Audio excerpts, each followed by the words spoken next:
Bueno, y como prometimos, está acá con nosotros el doctor en filosofía Enrique Dussel. ¿Qué tal? Bienvenido. El profesor es argentino, nació en Mendoza, pero se exilió en México y vivió gran parte de su vida y todo su desarrollo intelectual, la más importante parte de su desarrollo intelectual en México, pero estuvo acá dando conferencias, clases abiertas y recibiendo el título de doctor honoris causa en la Universidad de San Martín. Después vamos a hablar de eso. Y yo tengo, bueno, el orgullo de compartir con el doctor un libro, junto con otros autores, que es Cartografías del Poder y Descolonialidad. En este libro un poco se trata de, ahí lo estamos viendo en pantalla, de mostrar cómo los mapas que vemos en realidad también nos dicen cosas ideológicas. Es decir, por ejemplo, vemos un mapa que nosotros tenemos todos en la cabeza, Europa se ve inmensa y África que se ve algo como 10 veces más chica de lo que en realidad es. De alguna manera como para imponernos esa idea de la cultura europea como única y universal, cuando, bueno, en realidad sabemos que es una cuestión cultural y política. Entonces, en función de algo que usted dice en este libro, que realmente es un excelente artículo, quería hacerle mi primera pregunta en torno a la región, porque usted habla de que en este momento estamos en un momento, usted cree que estamos en un momento de una segunda emancipación, usted dice textualmente, una segunda emancipación, esperemos que definitiva. Entiendo que en función de justamente que se está cayendo como el velo, nos estamos dando cuenta de este peso cultural que tenía Europa y que este peso es ficticio. Quisiera un análisis de este proceso que vivimos hoy. Bueno, la primera, diríamos, el proceso de la libertad de 1810 para Argentina, con diferencias en otros países latinoamericanos que termina por el 1823, nosotros decimos nos emancipamos. Pero si uno ve lo que pasó en estos 2 siglos, en realidad tan emancipados no estamos, porque dejamos de ser pues colonia de España, pero ya España hacía tiempo había perdido la hegemonía, era ya un país que el propio Hegel, por ejemplo, un pensador alemán, hablaba del sur de Europa y decía, Europa es propiamente el norte, Alemania, Dinamarca e Inglaterra, cuando Dinamarca era un imperio importante en el Báltico. El sur de Europa era Grecia, era Italia, España, Portugal, que habían sido los grandes imperios desde la antigüedad, pero en el siglo XVIII no hicieron la revolución industrial y se quedaron completamente en segundo lugar. Así que liberarnos de España estuvo bien, pero caímos de inmediato en manos de Inglaterra o Estados Unidos. La parte esta del sur más bien de Inglaterra y la parte más caribe mexicana de Estados Unidos. Y eso ha sido 2 siglos de neocolonialismo.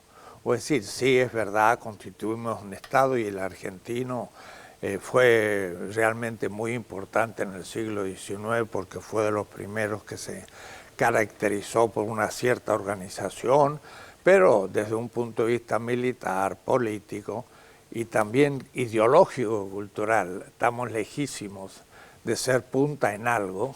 Siempre somos un poco, como dice Octavio Paz en un libro, cuando llegamos al festín ya están levantando los mozos o los que están organizando la fiesta todo y no nos llega ni al postre, ¿no?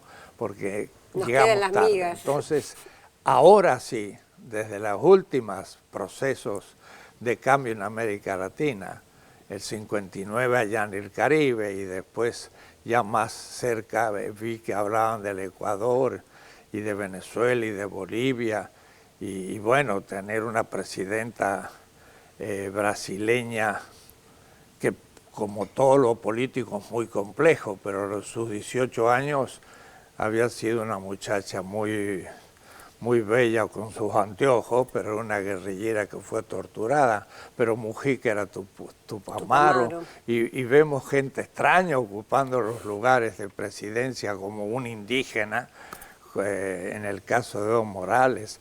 Como decía alguien, los presidentes se parecen más al pueblo ahora, ¿no?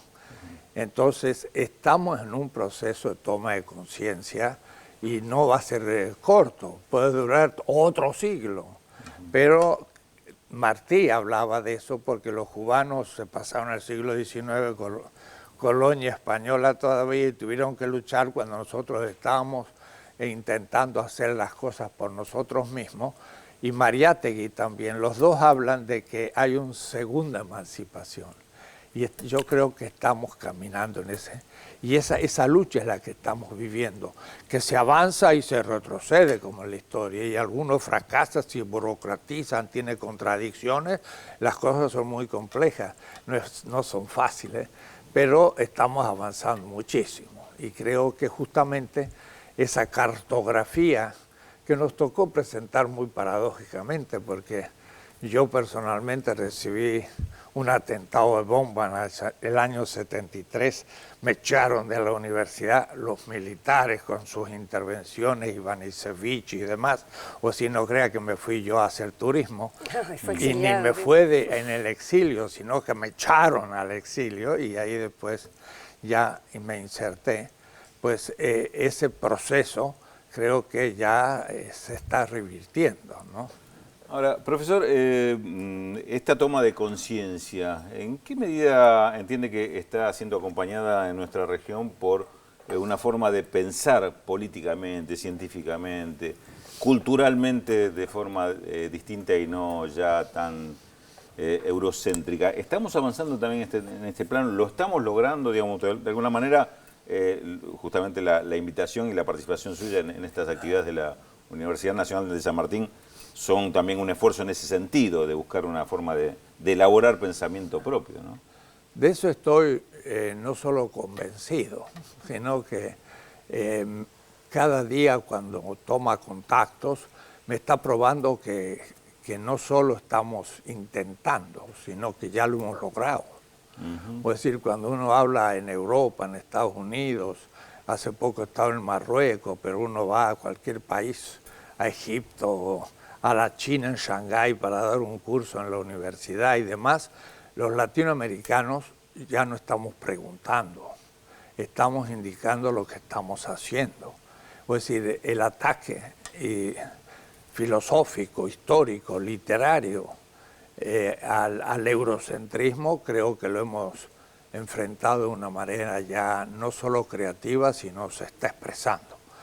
No quiere decir que la mayoría de los claustros, aún universitarios, estén en esa línea. Al contrario, nunca he hecho una encuesta, pero estoy ya decidido a hacerla para poder decir en tal lugar hice la encuesta.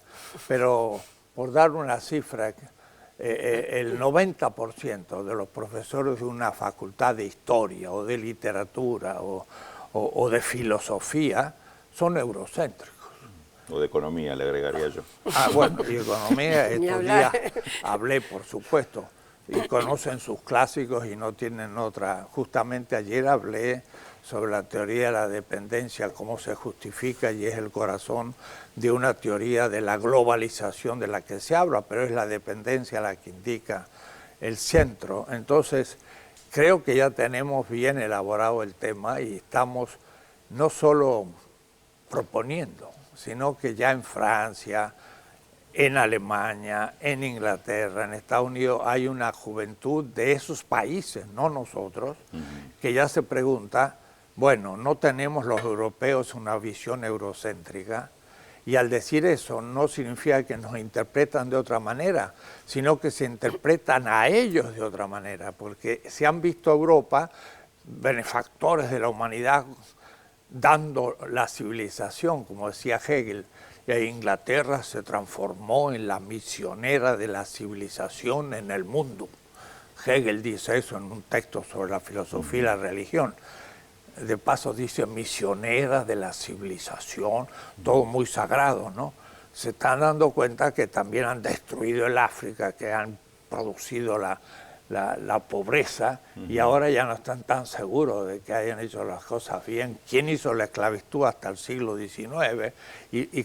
Y sobre todo absorbieron riqueza en la periferia de una manera brutal y lo siguen haciendo con total tranquila conciencia y con justificación teórica de sus mejores universidades de Harvard, Yale, Princeton, Berlín y Oxford, que como usted decía en economía, les está justificando lo que están haciendo, que son robos a mano armada de pueblos que empobrecen con teorías eurocéntricas que nosotros ya criticamos. Creo que estamos ya dando pasos serios. Estamos preparando la segunda emancipación. Somos los teóricos, somos los Rousseau, los Voltaire, los Montesquieu de la Revolución Francesa. Ya lo somos. Claro. Pero esta revolución no es tan así simple, es mucho más mundial, es mucho más profunda, porque se pone en cuestión aspectos que son vistos demasiado positivamente y no se ven las partes negativas como una crítica a la modernidad misma y a la ciencia tal como se la plantea, sin ver las consecuencias negativas, por ejemplo, ecológicas y de pobreza en la humanidad. Claro. Doctor, usted en este proceso que está marcando, ¿no?, de cambio radical, podríamos decir que recién empieza, ¿cómo ve la creciente presencia de China? Cuando es China, como usted mismo dice en alguno de sus libros, un país que durmió durante 2 siglos, que fue en su momento una potencia hegemónica, que durmió durante 2 siglos y que ahora está despertando. ¿Cómo pueden chocar esas culturas o insertarse o modificarse? No, lo que pasa es que en nuestra historia pues hemos descartado completamente el conocimiento de ella, y lo peor que nosotros mismos lo hacemos. Si lo hace un europeo, pues estaría bien, pero lo que pasa es que nosotros mismos nos descartamos. América Latina no tiene lugar en la visión de la historia mundial. En el colegio, en mi época, que eran los 50, cuando iba a la secundaria, había un librito de Astolfi. Yo también estudié por Astolfi. Usted también, sí. Entonces mire cómo era historia, ¿no? Entonces dice, la antigüedad, la Edad Media, la Edad Moderna. Bueno, esa es una invención europea que tiene hace 2 siglos. La antigüedad no existió de esa manera. El feudalismo y la Edad Media es algo que vale para Europa, y ninguna otra sociedad en el mundo estuvo en la Edad Media y ni hubo feudalismo fuera de Europa. Entonces, son cosas que uno va a China y le pregunta, antigüedad, Edad Media, moderna.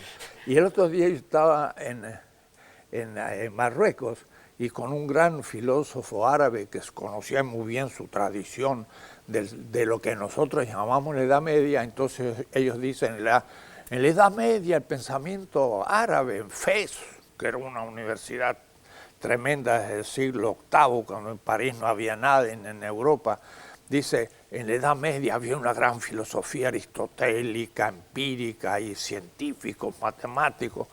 Y yo le digo, en la Edad Media, si ustedes no estuvieron en la Edad Media, entonces me mira raro, ¿no?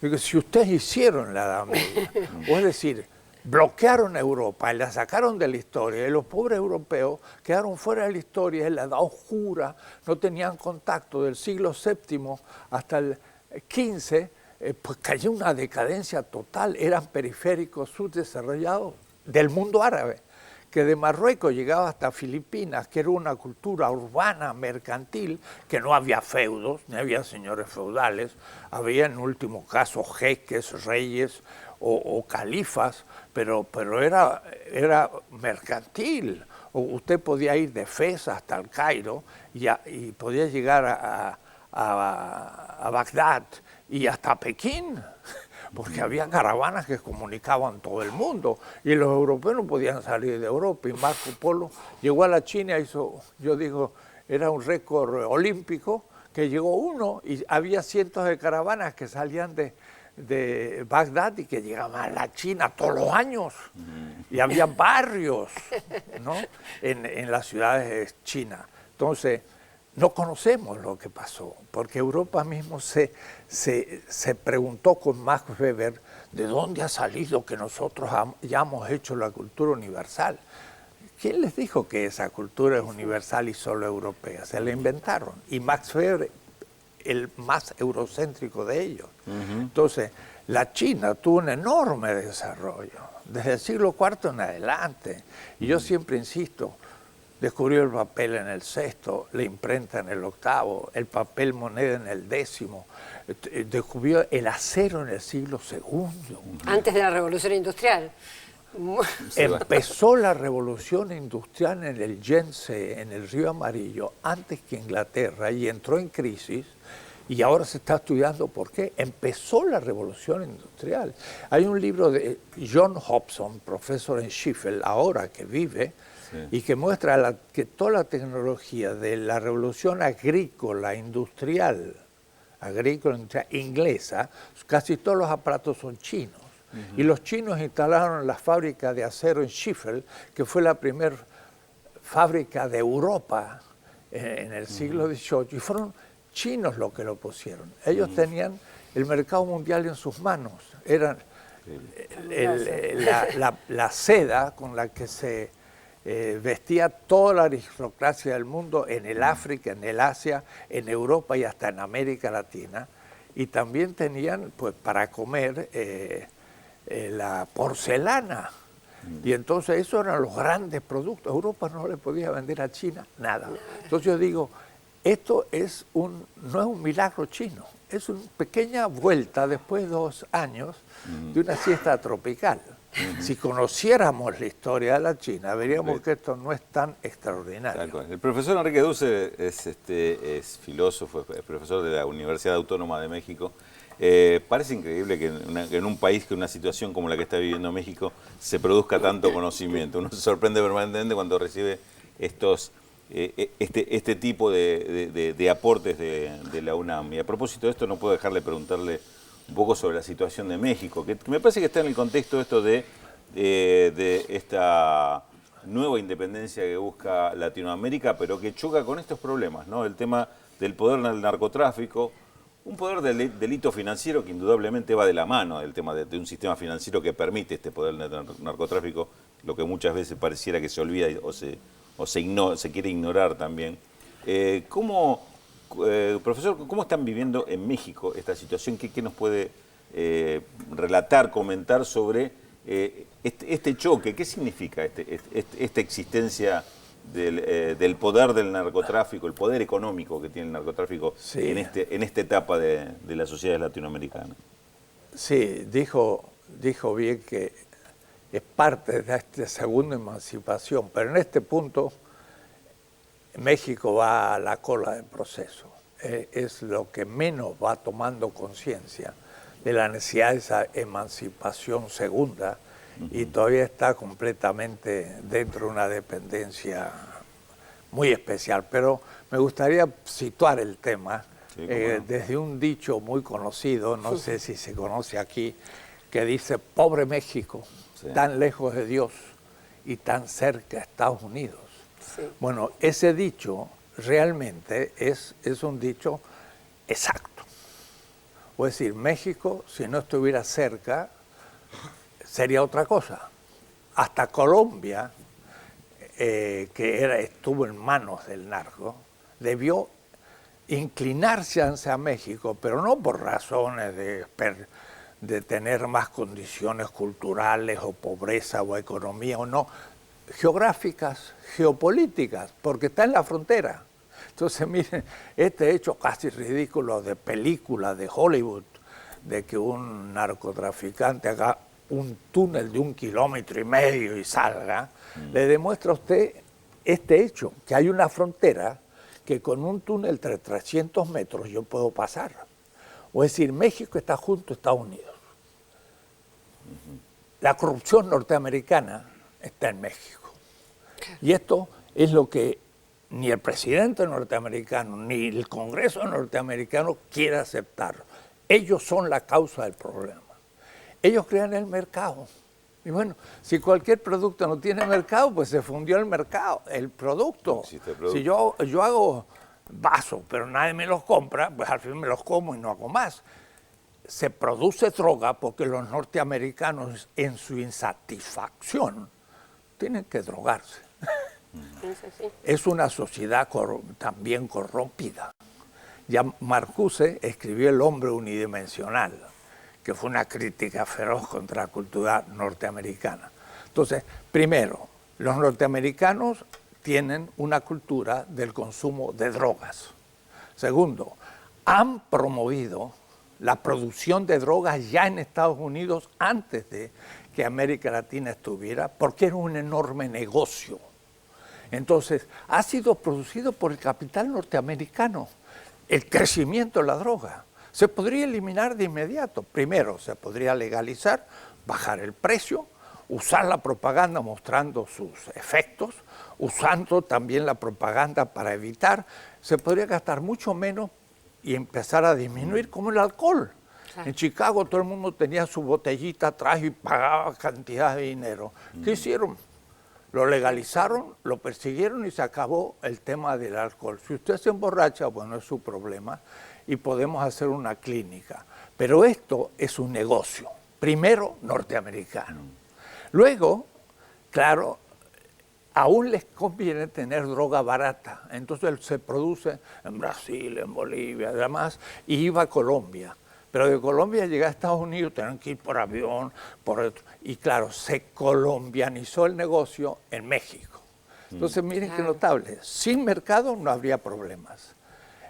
En México ahora está la producción. Y claro, la meten a Estados Unidos porque hay corrupción en toda la frontera norteamericana, porque la policía colabora, porque los políticos colaboran. Creemos que son corruptos los mexicanos, no aparece ningún capo norteamericano. Vais a ver quiénes son los ángeles que reciben todo eso. Ni capo financiero que la financie, que lavan el dinero, además. Y los lava el dinero todos los grandes bancos, el Citigroup, el Banamex, que es Citi. Todos los bancos lavan y no hay problema. Entonces, primero veamos el negocio del costo. Ahora, eso corrompe una sociedad completa. Profesor. Y sobre todo cuando uno le pone 4 millones de dólares a un pobre tipo. No, ese cañonazo no lo aguanta nadie. Pero llegan a cosas desastrosas ya a corromper la política. No hay político que no esté. Y cuando se va a la base, que es el presidente municipal, llega la gente de la droga y le dice, tanto dinero. Entonces el presidente municipal puede decir, yo no le entro. Y entonces ya sabe que se tiene que ir hasta de México, no solamente renunciar. Porque si dice eso y se queda en un lugar, lo matan. Pero así. Profesor. Ahora, segunda cosa. Lo matan. ¿Con qué? Con un arma. ¿Quién la vende? Los norteamericanos nuevos. O es decir, ellos producen armas y las venden en la calle, armas de alta precisión, hasta un helicóptero los pueden vender.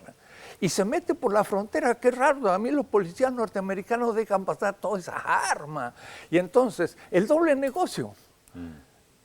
Los mexicanos ponen la sangre y producen la droga, ellos felices, la viven, lavan el dinero y luego les venden las armas con las cuales el pueblo mexicano ha matado 120,000 en estos años, ciudadanos. Claro, son asesinos y el pueblo, mira, entonces empieza a defenderse.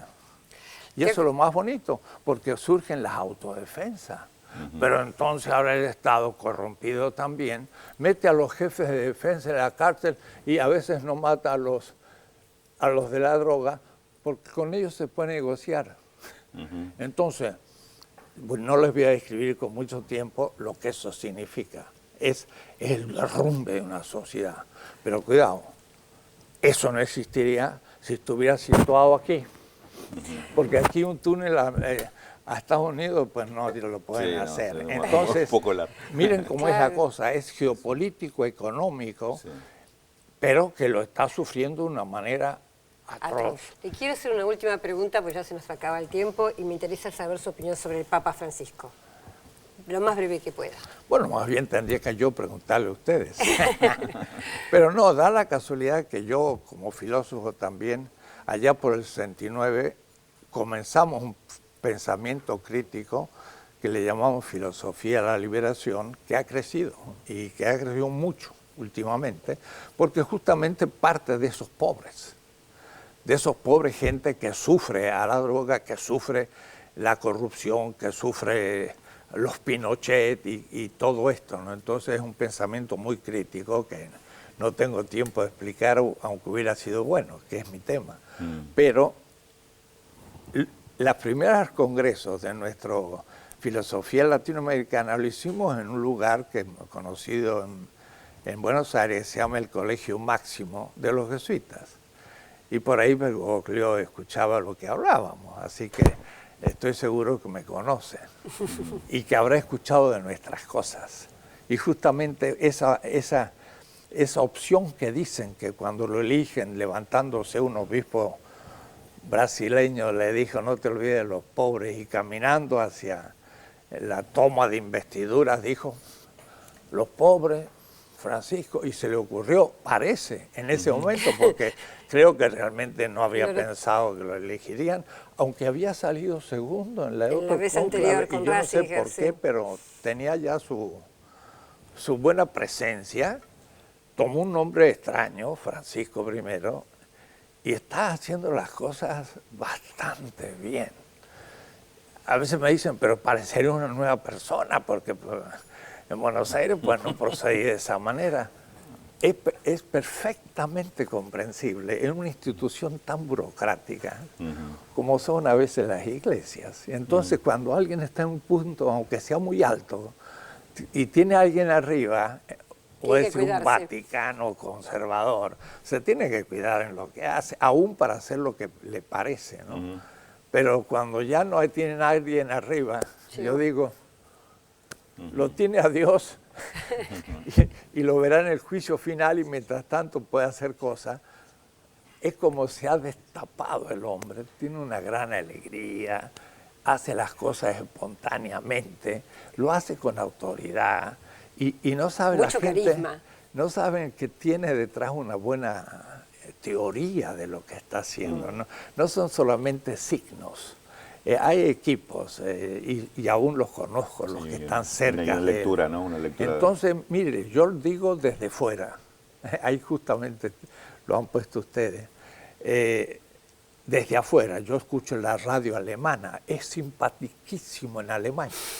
Y eso que el anterior papa era Ratzinger. Y debo decir que no les gustaba a los alemanes, era un profesor frío, hombre de justicia, y entonces realmente es espléndido y profundamente original, pero en la línea del fundador.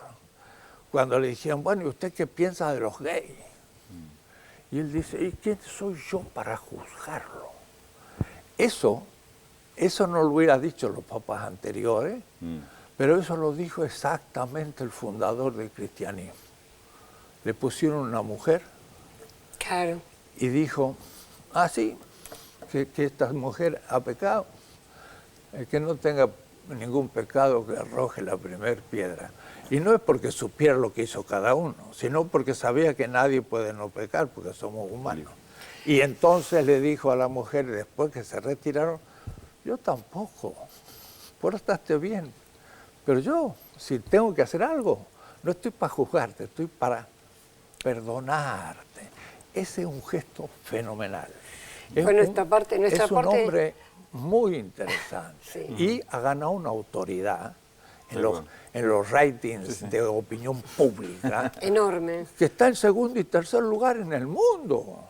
¿Por qué? Porque se ha puesto a la cabeza de las instituciones pocas que hay, que son más o menos a veces las organizaciones budistas, musulmanas y demás, que son las religiones, pero a veces sin tanta organización y sin una figura que los represente. Entonces, de pronto, este hombre está siendo como la imagen de todos ellos y se ha transformado en una autoridad moral enorme. Muy interesante. Bueno, muchísimas gracias, doctor Enrique Dussel. Lo felicitamos por el honoris causa y esperamos contar con su presencia la próxima vez que venga a la Argentina.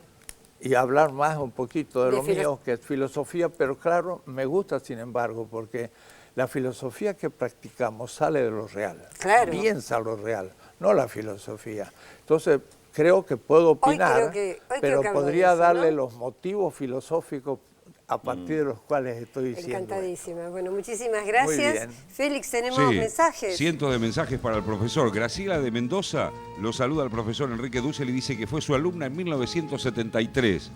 María de la Pampa dice que está feliz de ver al profesor, de volver a verlo, dice, porque no sabía nada de él desde hace muchísimos años. Aide de Parque Patricios disfruta de nuestro invitado, también dice es un lujo para el programa. Osvaldo de Martín Coronado dice que Puerto Rico no es el único estado que le debe a la Reserva Federal. Víctor de Núñez dice que el libro del profesor es un canto al nuevo pensamiento porque siempre nos negaron el sur, y agrega, siempre las clases medias terminan siendo el instrumento de las derechas reaccionarias, se pregunta. Ulises de Caballito le gustan las incógnitas latinoamericanas, dice que Telma está muy linda y nos felicita por el invitado. Graciela de Chascomús avisa que el programa está saliendo sin audio de a ratos, dice, sospecha de alguna mano negra por allí. Bueno, Guillermo de Flores, la protesta indígena es legítima y no se puede mezclar con los intereses de la derecha. Esteban de Entre Ríos, estamos con el compañero Correa. Maru de Córdoba felicita por el programa y por el invitado. Cristina de Lonchamps le gustó el enfoque del informe de Ecuador. Y Liliana de Pueyrredón acertó con la incógnita. Atención, una sola persona por ahora acertó con la incógnita. Nuevo dato de la incógnita, aquí está. Les vamos a dar un dato más de nuestro personaje de hoy. Ya vamos a ver su fotografía, que allí está. Luego de finalizar su primer ciclo de estudios, nuestro personaje ingresó en la Escuela de Bomberos. ¿Quién es? 0800 444 1777 y 45350709. Nueva pausa y le adelantamos el tema que vamos a desarrollar en el próximo bloque. Puerto Rico, un estado asociado a los Estados Unidos, cayó en cesación de pagos porque no puede hacer frente a una deuda de 58 millones de dólares. Los detalles luego de la pausa, ya volvemos.